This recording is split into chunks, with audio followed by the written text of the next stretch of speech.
1979 में रशिया अफगानिस्तान के अंदर अपनी पपेट कम्युनिस्ट सरकार बचाने के लिए इन्वेड करता। यह लड़ाई इस्लामिक रिबेलियन मिलिटेंट उग्रवादियों की तरफ से अफगानिस्तान के अंदर दोबारा पूर्णतः इस्लामिक लाइफ स्टाइल और शरिया कानून लागू करने की थी। लेकिन इस जंग में एक नाम ऐसा था जिसका मकसद ना अफगानिस्तान था और ना ही रशिया। दुनिया सच में हिलने वाली थी। वो नाम ओसामा बिन लादेन था। लेकिन एक minute, Osama bin Laden Afghanistan पहुंचा कैसे? अब आप हिलने वाले हैं। 1940 का समय था। ऑयल सुपर पावर थी और सबसे ज़्यादा तेल अरब देशों के पास था। अमेरिका सीधा सऊदी अरब रॉयल फैमिली के पास पहुंचता है, मंजूरी मिलती है और तेल निकलना शुरू हो जाता है। अब सऊदी अरब मिडिल ईस्ट के अंदर और अमेरिका दुनिया के अंदर सुप्रीम पावर बन जाता है। यही कोशिश रशिया ने ईरान के साथ मिलकर शुरू की, लेकिन अमेरिका ने ब्रिटिश की मदद से ईरान की लोकतांत्रिक सरकार को हटाकर वहां अपना एक पपेट डिक्टेटर स्थापित कर दिया। अमेरिका और सऊदी अरब रॉयल फैमिली के साथ साथ एक इंसान और था जो इस पूरे तेल व्यापार में सबसे ज़्यादा अमीर हो रहा था। उसका नाम था मोहम्मद सऊदी अरब में अमेरिका के लिए ऑयल फैक्ट्रीज बनाने का काम कर रहा था।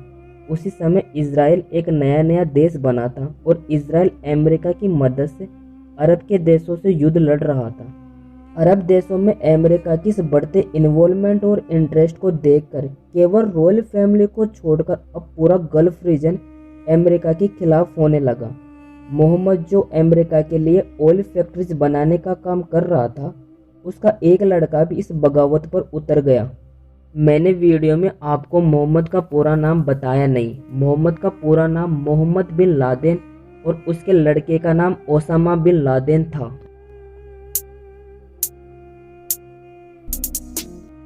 अब ओसामा बिन लादेन का केवल एक ही मकसद था, गल्फ रीजन के अंदर वेस्टर्न पावर को ख़त्म करना। लेकिन अमेरिका और सऊदी अरब के संबंध ज़्यादा मजबूत थे और ओसामा के पास कोई भी ताकतवर संगठित संगठन नहीं था। और उसी समय रशिया अफगानिस्तान पर इन्वेड कर रहा था, जो ना ही अमेरिका को पसंद था और ना ही सऊदी अरब को और ना ही अफगानिस्तान के रिबेलियंस ग्रुप्स को और ना ही ओसामा बिन लादेन को। अब ये दुनिया वैश्विक आतंकवाद देखने वाली थी, क्योंकि ओसामा बिन लादेन पहले रशिया बाद में अमेरिका को मिडल ईस्ट से ख़त्म करने अफगानिस्तान पहुंच चुका था। मुजाहिदीन और बाकी रिबेलियस ग्रुप के साथ मिलकर ओसामा बिन लादेन ने रशिया के खिलाफ जंग शुरू कर दी। इसी मौके का फायदा देखते हुए अमेरिका और सऊदी अरब ने इन आतंकवादियों को भर के पैसे, बम, हथियार सब कुछ दिया, जिससे कि रशिया अफगानिस्तान के अंदर हार सके।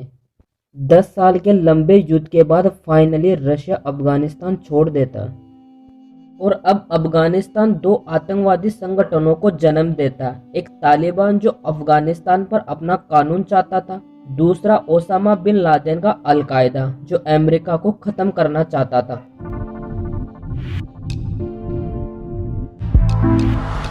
इसी दौरान मिडल ईस्ट के अंदर दो और घटनाएं हुई। ईरान अमेरिका का पपेट डिक्टेटर को हटाकर अपना एक रिलीजियन लीडर चुन लेता। अब यहाँ से ईरान और अमेरिका एक दूसरे के एंटाई हो जाते हैं। दूसरा इराक, सद्दाम हुसैन कुवैत पर इन्वेड करता है। कुवैत की बॉर्डर मिलती है सऊदी अरब से, लेकिन सऊदी अरब यह बिल्कुल नहीं चाहता कि सद्दाम हुसैन, जिसके पास दुनिया की चौथी सबसे बड़ी आर्मी थी, कि वो कुवैत पर कब्जा करे। ओसामा बिन लादेन सऊदी अरब की तरफ से सद्दाम हुसैन के खिलाफ लड़ना चाहता था, जिससे वो रॉयल फैमिली का विश्वास जीत सके। लेकिन सऊदी अरब सीधा अमेरिका से मदद मांगता है और अमेरिका कुछ ही दिन में सद्दाम हुसैन को कुवैत से खदेड़ देता है और साथ ही ओसामा बिन लादेन सऊदी अरब छोड़ देता है। कुछ साल बाद 11 सितंबर 2001 अमेरिका न्यूयॉर्क शहर की वर्ल्ड ट्रेड सेंटर बिल्डिंग पर 2 हवाई जहाज आकर घुस जाते हैं। ये हमला किसी और ने नहीं बल्कि ओसामा बिन लादेन के अल-कायदा ने करवाया था। भगवान कसम, ओसामा बिन लादेन अकेला ऐसा इंसान था जो अमेरिका के पैर तले जमीन और सिर के ऊपर से आसमान किसका दिया था। इस हमले के तुरंत बाद अमेरिका ने कसम खाई कि वह पूरी दुनिया से आतंकवाद को खत्म कर देगा। लेकिन वास्तव में अब दुनिया के अंदर आतंकवाद फैलने वाला था, क्योंकि अमेरिका तभी 2001 में अफगानिस्तान पहुंचकर तालिबान और अलकायदा को तबाह कर देता। लेकिन 9/11 हमले के बाद जो इज्जत और रुतबा अमेरिका ने विश्व के अंदर खो दिया था, वो अफगानिस्तान के इन छोटे आतंकवादी संगठनों को खत्म करके पूरा नहीं होना था। अब दुनिया को दिखाने के लिए कुछ बड़ा चाहिए था, और वो बड़ा था इराक, सद्दाम हुसैन। सद्दाम हुसैन इराक का तानाशाह और एक कट्टर इस्लामिक शासक था। अब अमेरिका ने पूरी दुनिया को यह यकीन दिला दिया है कि सद्दाम हुसैन का संबंध अलकायदा के साथ है। सद्दाम हुसैन के पास WMD वेपन्स, बायोलॉजिकल और केमिकल वेपन्स भी है। यह काम इतनी जल्दी में किया गया है कि 9/11 हमले के ठीक 1 साल बाद अक्टूबर 2002 जॉर्ज बुश सद्दाम हुसैन को सरेंडर करने को बोल देता है। Saddam Hussein and his sons must leave Iraq within 48 hours. कुछ बड़ा चाहिए था, और वो बड़ा सद्दाम हुसैन था। पूरी दुनिया पे लाइव टेलीकास्ट पर वो फांसी दिखाई गई, लेकिन वो WMD हथियार कहाँ थे वो किसी को पता नहीं चला। दुनिया की चौथी सबसे बड़ी आर्मी इराक के पास थी, लेकिन सद्दाम हुसैन के मरने के बाद अमेरिका ने पूरे आर्मी सिस्टम को ध्वस्त कर दिया। अब लाखों धार्मिक कट्टर उग्रवादी सैनिक घर बैठे हुए थे।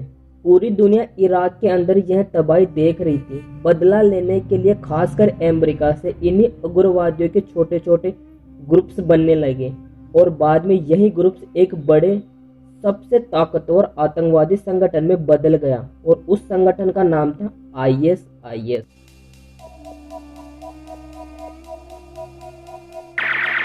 ISIS में इस्लामिक स्टेट ऑफ इराक तो समझ आता है, लेकिन इसके अंदर सीरिया कहाँ से आया?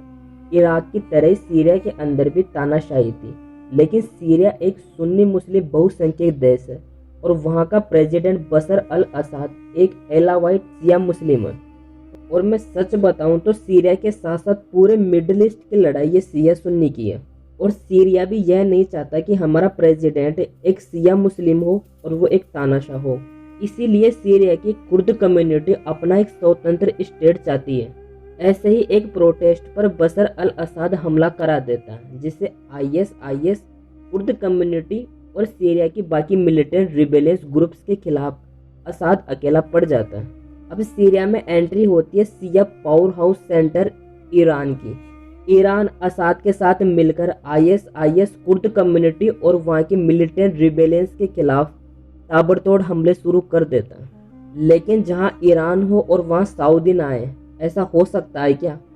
सऊदी ने तुर्की के हवाले, वैसे तुर्की का नाम अब चेंज होकर तुर्किया हो गया, तो सऊदी अरब ने तुर्की के हवाले इन सीरिया की मिलिटेंट रिबेलियंस की मदद करना शुरू की, जिससे वो ईरान को काउंटर कर सके। और तभी लेबनान से एक और शिया Islamic militant groups Hezbollah Assad और ईरान को ज्वाइन कर लेता है।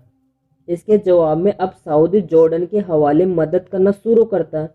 इतना सब कुछ चल ही रहा था कि असद अपने लोगों पर केमिकल वेपन्स का प्रयोग कर देता है। जो मौका अमेरिका को चाहिए था वो मौका मिल गया। ओबामा असद को सरेंडर करने को बोलता है, और तभी इस पूरे प्रोग्राम में एंट्री होती है रशिया की। A resolution at the UN Security Council requiring Assad to give up his chemical weapons and to ultimately destroy them under international control. Russia ये अनाउंस करता है कि असद अपने WMD वेपन सरेंडर करने को तैयार है, लेकिन अमेरिका का प्राइम टारगेट बर अल असद कम और ISIS ज्यादा था। अब अमेरिका सीधे तौर पर कुर्द कम्युनिटी को ISIS से लड़ने के लिए हथियार और ट्रेनिंग देना शुरू करता है, और तभी रशिया ईरान के साथ मिलकर असद की मदद करने सीरिया आ जाता है। साल 2015 अमेरिका के हथियार बहुत तेजी से बिकने शुरू हो जाते हैं, और वो हथियार खरीदने वाला देश होता सऊदी अरब। ये हथियार सीरिया या इराक के लिए नहीं बल्कि यमन देश के लिए होते हैं। यमन एक सुन्नी बहुसंख्यक देश है, लेकिन होतीस वहाँ पे एक शिया मिलिटेंट ग्रुप्स है जो ईरान की मदद से यमन के अंदर अपना शासन शुरू कर देता है। और शिया मिलिटेंट ग्रुप्स होतीस के द्वारा यमन पर शासन करना, ये बात सऊदी अरब को पसंद नहीं आती, और पहली बार सऊदी अरब डायरेक्टली खुद से यमन पर हमला शुरू कर देता है। वो हमला केवल लोगों के ऊपर नहीं था, हॉस्पिटल्स, बाजार, स्कूल सब के चीथड़े उड़ा दिए। सऊदी अरब अमेरिका और तुर्की की मदद से यमन के अंदर जबरदस्त तबाही करता है और उधर होती शिया मिलिटेंट ग्रुप और साथ ही शिया मिलिटेंट ग्रुप से होती ईरान की मदद से यमन पर अपना कब्जा कायम करता है। ये Afghanistan, Iran, Iraq, Syria, Yemen, इन सब की लड़ाई से क्या नतीजा हुआ? लाखों लोग मारे गए, लोगों की जिंदगी तबाह हो गई और अमेरिका अपना काम निकाल कर निकल लिया।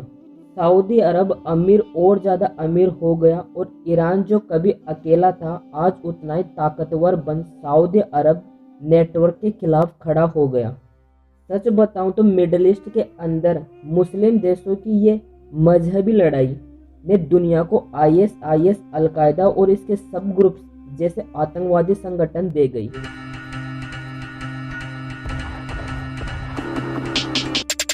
9 अक्टूबर 2015 तालिबान 15 साल की एक बच्ची मलाला को गोली मार देता है क्योंकि वो पढ़ना चाहती थी। आज वही मलाला स्कूल और यूनिवर्सिटीज़ में पढ़ाई जा रही है। 14 अप्रैल 2014 बोको हराम नाइजीरिया में कुछ 250 बच्चों को किडनैप कर लेता है। उसके बाद जो दुनिया में बवंडर मचा वो शायद इतिहास में पहली बार हुआ था। 19 जनवरी 1990 कश्मीरी पंडितों को कश्मीर से मार मार कर भगाया गया। भागेंगे क्या? यहाँ पे 98% भाग गए।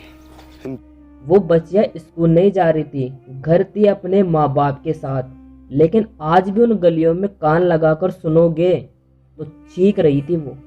आज किसी देश की औकात नहीं कि उसे वो कश्मीर मुद्दे पर ज्ञान दे सके। दूसरा, आज का भारत एक आज़ाद भारत है।